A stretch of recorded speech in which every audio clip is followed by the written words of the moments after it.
ये बात आप जरूर स्वीकार करें कि सोते समय आपको बहुत सावधान रहना है। और प्रायः गलती सोते समय करते हैं उपासक की कोई प्रपंच की बात याद करते हुए या मोबाइल देखते हुए या कोई गंदी चेष्टाओं का आपकी रात बेकार चली जाएगी। अगर गंदी चेष्टा हो गई तो सुबह भी बेकार हो जाएगी, दिन भी बेकार हो जाएगा, निरुत्साहित हो जाओगे।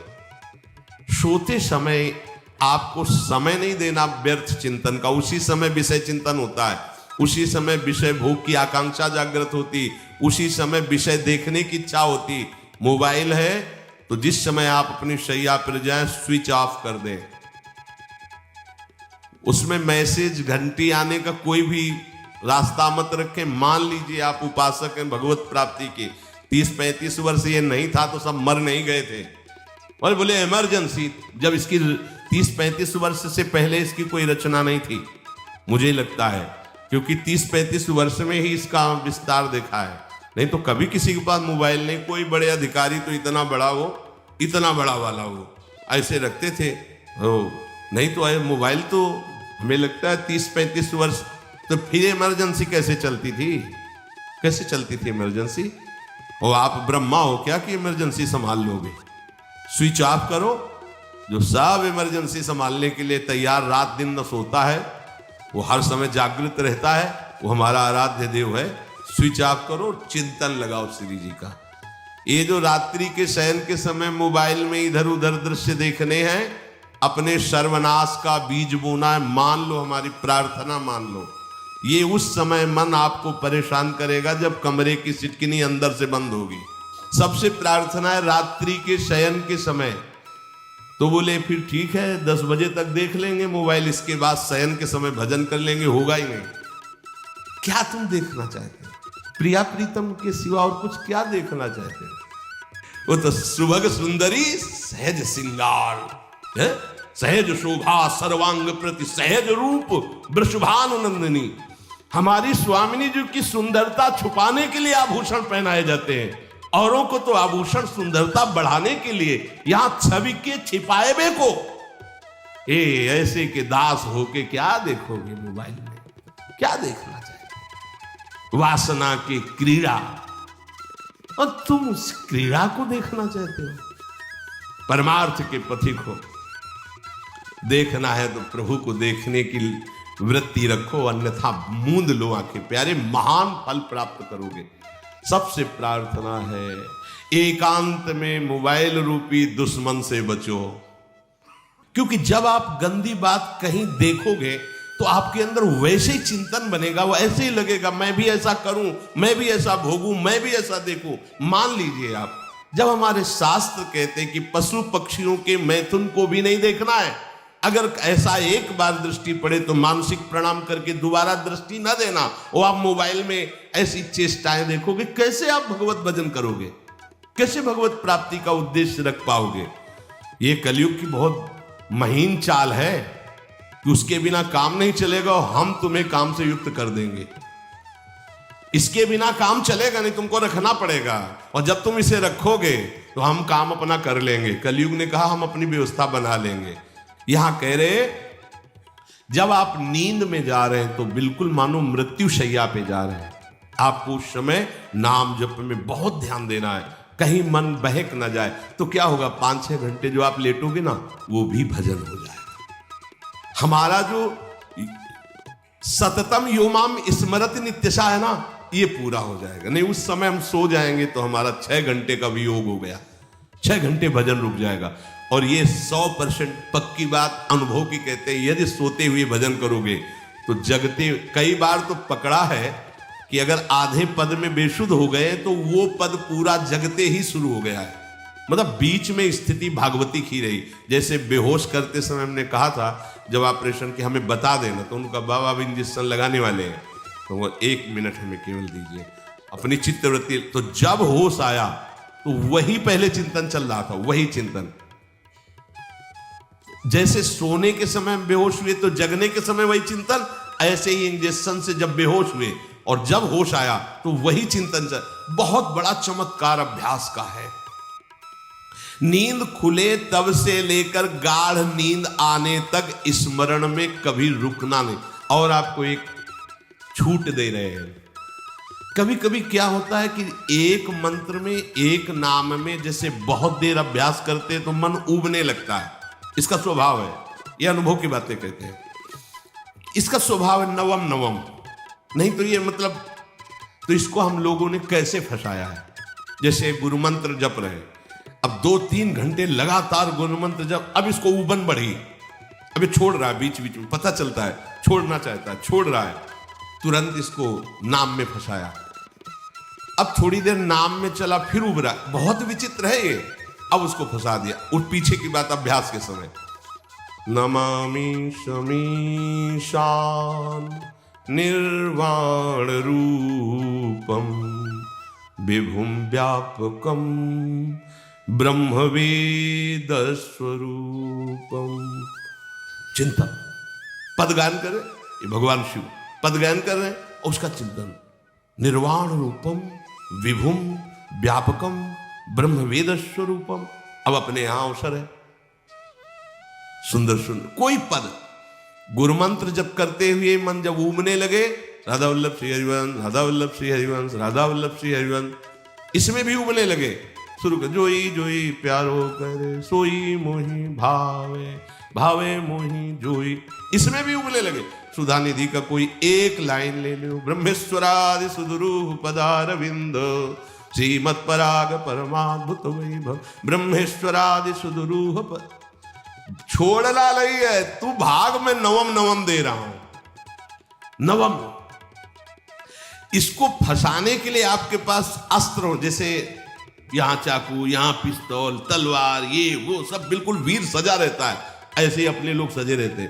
छोटा राधा, अब एकदम चिपक गया है आके, तो कैसे मारे, तो छोटी चाकू है ना, वैसे राधा राधा राधा, थोड़ा दूरी राधा वल्लभ श्री हरिवंश, थोड़ा और दूरी गुरु मंत्र, बड़े बड़े अस्त्र अपने पास रख ले, बहुत भाग रहा है तो फंसा दिया। प्रथम यथावति प्रणव श्री, अब लग पूरा पदगा, पूरा पदगा उसमें लग, प्रथम यथावति प्रणव। भोजन पाते समय ऐसा अभ्यास किया है, 1 घंटा के पहले भोजन नहीं होता, चाहे 2 रोटी पा लो, समय लगता है, आराम, एक एक नाम, एक कुछ भी हल्ला मचाओ, कोई फर्क नहीं पड़ेगा, अपना चलेगा।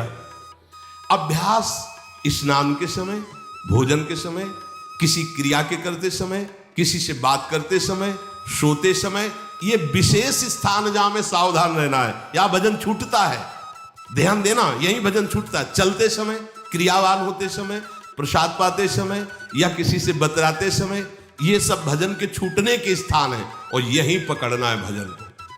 जब आपको बिल्कुल न लगे तो मानसिक सब बंद कर दो और गुनगुनाने लगो, जो धुनी आपको अच्छी लगे उसी में नाम, कोई नाम लेके, संसार का चिंतन न होने पावे, चाहे जो कुछ तुम जहां तुम्हारा मन आवे, गंगावरी गोदावरी कुछ भी, भागवतिक चिंतन के सिवा संसार के चिंतन न होने पाए, पहले ऐसे अनन्य बनो, फिर बाद में अनन्यता आती, रसना कटो जो अनरट। हाँ भी विषय चिंतन कर रहे हैं, प्रपंच कर रहे हैं, बोले रसना कटो जो अनरटो, और नहीं बोल सकते, प्रपंच बोलेंगे बस, रसना कटो, ये शब्द वहां नहीं आते। पहले हम आपको छूट देते, भक्त चरित्र, भगवान की चरित्र, नाम, कीर्तन, मंत्र, जो भी चाहो, संसार का चिंतन मत होने देना, पहले ये पकड़ो, फिर आगे चल करके जब पवित्र हृदय होगा तब ये निष्ठा आती, रसना कटो जो अन रटो, निरखियन फुटो नयन। मान लो संसार का चिंतन नहीं करने देना है इसको, आप जैसे बने वैसे करो भागवतिक चिंतन, कोई नाम ले लो, कोई मंत्र ले लो, तुम्हें जो प्रिय लगे, हम छूट देते हैं। ये नहीं करे कि रसना कटो जो अन रटो, ये बाद की बात है, हमें पहले इसका संसार चिंतन रोकना है। कैसे छूटेगा, कैसे छूटेगा, हमें यह पकड़ना है, नहीं तो निष्ठा की बात, जो हरि नाम जगत त्रिशिरोमणि वंश बिना कबहू, हरिवंश बोलेंगे नहीं, हरि बोलना नहीं है, हरि बोलना नहीं, क्योंकि जो हरिनाम जगत शिरोमणि वंश बिना, और हरिवंश बोलना नहीं है क्योंकि प्रपंच में रति है। तो क्या करो, जो तुम्हें प्रिय लगे पहले उसे पकड़ो, ये हम अंदर की बात करें, प्रवचन की बात नहीं कह रहे। मन को फंसाना है हमें। राम कृष्ण हरि जहां लगे इसको लगा, पहले इसको फंसाओ। संसार का चिंतन न होने दे। गीता, भागवत, भक्त चरित्र, कुछ भी कहीं भी इसे फंसाओ। पहले संसार का चिंतन न होने दो, फिर लाओ इसको घुमा के निकुंज वाटिका में। फिर तो भागेगा ही नहीं, फिर नहीं भागेगा। अब सीधे निकुंज वाटिका में किसी महाभाग्यशाली गुरु आश्रित का लगेगा, अन्यथा बहुत प्रपंची मन है। आप आश्रय इधर का लोगे, प्रपंच का चिंतन करोगे, बात बनेगी। चिंतन छोड़ना है हमें, जैसे बने तैसे संसार का चिंतन छूट जाए तो हम विजय को प्राप्त होंगे। ध्यान दीजिए, इस परमात्म तत्व को वही प्राप्त कर पाता है जिसका राग बीत गया है, खत्म हो गया है, वैराग्यवान। ज्यादा परिश्रम नहीं है वैराग्य में। विवेक नहीं होने के कारण हम वैराग्य नहीं धारण कर पाते। हम बाहरी बातों को वैराग्य ले लेते हैं, ऐसा कपड़ा बदल लेना या कपड़ा ना पहनना या लौकी का कमंडल, मिट्टी का पात्र, तो हम अपने को वैरागी। बात यहां नहीं रुकेगी। वैराग्य का इतना ही मतलब नहीं, ये भी एक बाह्य अंग है वैराग्य का, पर वैराग्य का सच्चा स्वरूप है वीतरागा। कहीं कुछ भी अच्छा नहीं लग रहा, कोई भी सुख आकर्षित नहीं कर रहा। लोक लोकांतर की प्रतिष्ठा, मान, सुख, ऐश्वर्य, व्यक्ति, कुछ अच्छा नहीं। राग खत्म हो गया। ऐसा उस अक्षर ब्रह्म को, अविनाशी तत्व को जान पाता है। जगते भयो फिरे बैरागी। जैसी हरिवंश प्रपंच बंच सब ये काल ब्याल को खायो। हालत यह है कि जैसे सांप ने मेढक को पकड़ रखा और मेढक सामने पतिंगा को, कीड़े को पकड़ना चाहता है। उसे यह पता नहीं कि मैं खुद किसी का कवल बन चुका हूं, वो एक झटके में मुझे अपने पेट में ले जाएगा। ऐसे ही हम सब हैं, काल के द्वारा ग्रसित है। काल ने हमें पकड़ रखा है, पर हम भोग भोगना चाहते हैं। हम नाना प्रकार की मान प्रतिष्ठा पाना चाहिए। ये पता नहीं एक झटके में हमारा अस्तित्व ही खत्म हो जाएगा। जिनके अंतःकरण में किसी भी व्यक्ति, वस्तु, स्थान, पद, प्रतिष्ठा का राग ही नहीं रह गया है, उसे कहते हैं वैराग्य वान। वीतरागाः, राग ही नहीं है। जिनका अंतःकरण निष्पाप निर्मल हो चुका है, जिनके हृदय में केवल भगवत प्राप्ति की उत्कट लालसा जागृत हो गई है, ऐसा साधन संपन्न उपासक परमात्म तत्व में प्रवेश पाता है। अध्यात्म मार्ग की ऊंचाई पर वो स्थित हो जाता है। यदि छंतु ब्रह्मचर्यम चरंती, जिनकी इच्छा एकमात्र भगवत प्राप्ति की है, यदि छंतो, उनको क्या करना होगा? ब्रह्मचर्यम चरंती, ब्रह्मचर्य का पालन करना होगा। प्रत्येक इंद्रियों का निर्विषय हो जाना वास्तविक ब्रह्मचर्य है। केवल जनेंद्री से ही ब्रह्मचर्य को नहीं लेते। हमारी प्रत्येक इंद्री भोगों से रहित होकर भगवत अनुराग में, नेत्र प्रभु को देखना चाहते हैं, त्वगेंद्री प्रभु को स्पर्श करना चाहती है, घ्राणेंद्री प्रभु के श्री अंग की गंध पाना चाहती है, श्रवणेंद्री प्रभु के वचन सुनना चाहती है। एक एक इंद्री अपने प्रभु में लग गई, अंतर्मुख हो गई, बाहर विषयों का त्याग हो गया। इसे ब्रह्मचर्य कहते हैं। पर प्रारंभिक ब्रह्मचर्य में जनेंद्री का ब्रह्मचर्य अत्यंत आवश्यक है। यदि जनेंद्री जन्य व्यभिचार दोष से युक्त है तो कदापि उसे भगवत प्राप्ति नहीं हो सकती। शुभगति व्यभिचारी शुभ